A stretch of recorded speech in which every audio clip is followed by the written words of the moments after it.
Ça va mieux en le disant.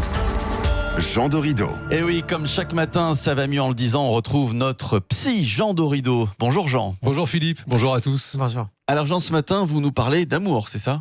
Oui, l'amour, Philippe, l'été est une saison propice aux amours. Il y a même des statistiques sur le sujet. Il est fréquent que de nouvelles histoires naissent durant la période estivale. Les amours de vacances peuvent faire bien sûr le plus grand bien. Toutefois, il est important de rester vigilant pour ne pas tomber dans certains pièges. Et lesquels de pièges, Jean ?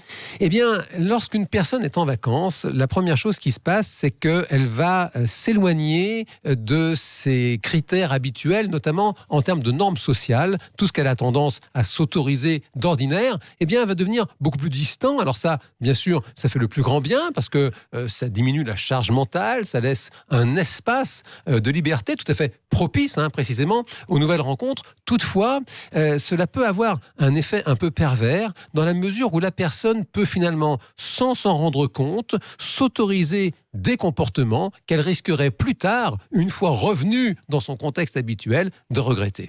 Mais alors Jean, comment faire justement pour profiter quand même un petit peu de cette période estivale ? Eh bien, il peut être très utile de prendre un temps pour vous, afin précisément de faire la liste de ce que vous envisagez de vous autoriser cet été. Il n'est pas question de faire de la morale, mais plutôt de faire un point sur votre morale personnelle. Chacun possède ce que les psychologues appellent des valeurs. Les valeurs, ce sont des formes de croyances psychologiques auxquelles chacun se rattache et qui servent en fin de compte d'une espèce de boussole comportementale.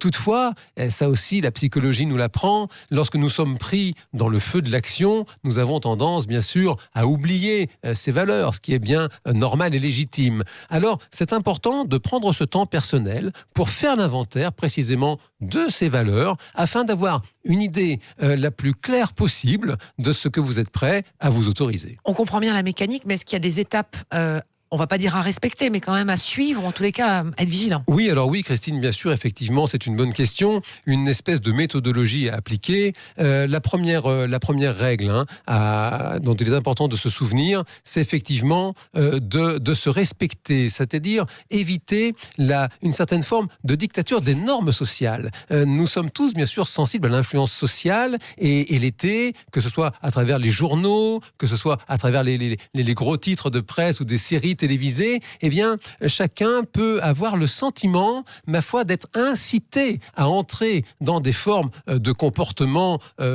subversifs, typiquement l'adultère. C'est vrai qu'il peut arriver de tomber sur des articles qui conseillent ce genre de pratique. Là, encore une fois, il n'est pas question de porter un jugement moral sur le sujet. Toutefois, c'est prendre le temps précisément de faire effectivement ce bilan, se poser la question de l'adultère, savoir ce que la personne en pense. Et puis, dans un deuxième temps, c'est envisager, si d'aventure vous acceptez d'expérimenter quelque chose d'inhabituel pour vous, c'est de prendre le temps de vous projeter dans l'avenir. C'est-à-dire, imaginer les conséquences que pourraient avoir vos actes. Et puis, dans une dernière étape, la troisième, décider, trancher, savoir finalement ce que vous décidez. Si on fait la synthèse de ces trois étapes, la première, faire le bilan de ce qui est de plus important pour vous.